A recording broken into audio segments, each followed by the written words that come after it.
this is about grouping lights. So I've taken lights that were in a study we did with the students last year, wanted some help with lighting, and we did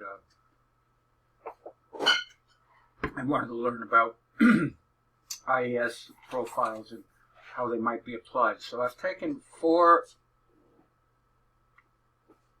of those lights. Before I get into this, let me show you how they work.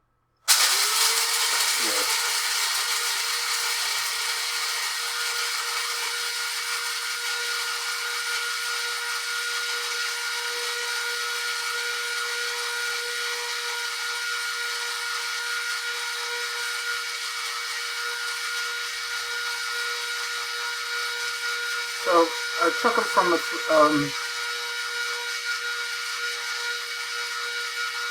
model that is also in my handout folder, 150 handover, where we used and studied Lithonia brand luminaires and lighting patterns.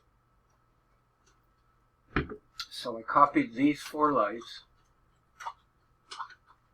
and pasted them into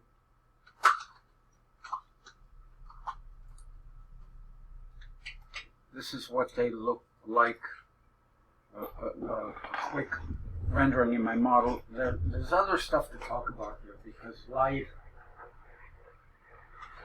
works is pointless to think about light without thinking about materials and what reflects light, because we don't see the light.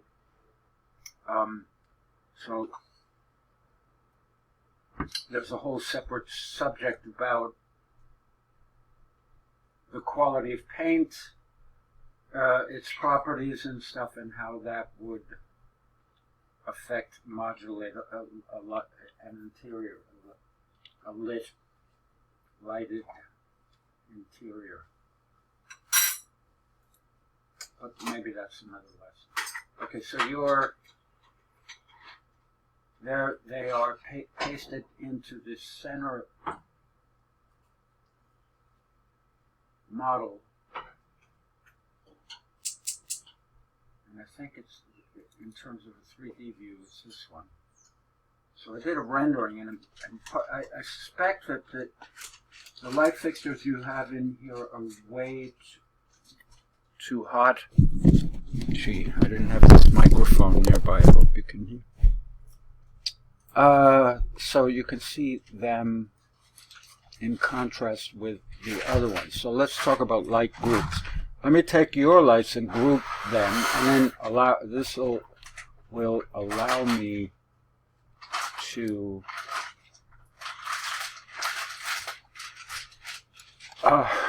turn them on and off. So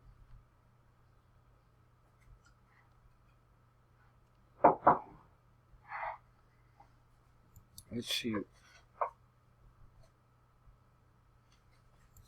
Let me show the model here. Let's change the mode, the visual style to hidden.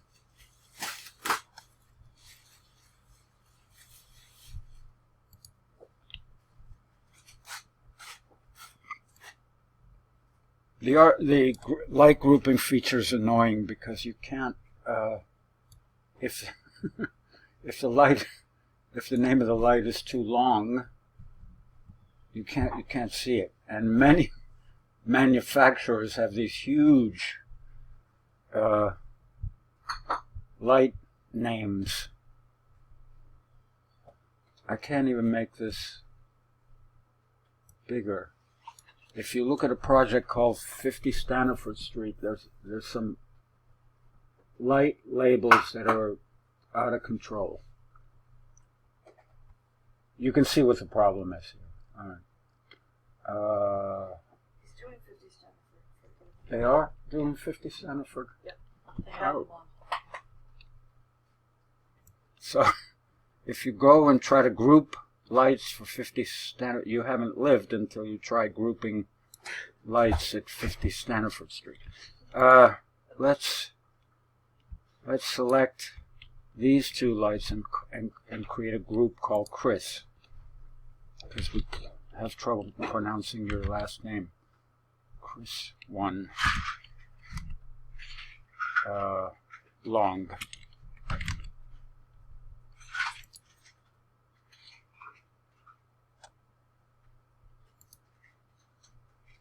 Okay, so those lights are now grouped. How cool is that? I can control them separately.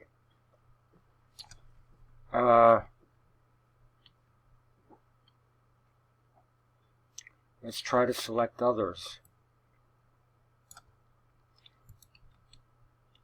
I'm going to select a bunch of lights because there are 80 or 90 of them here, and I can't.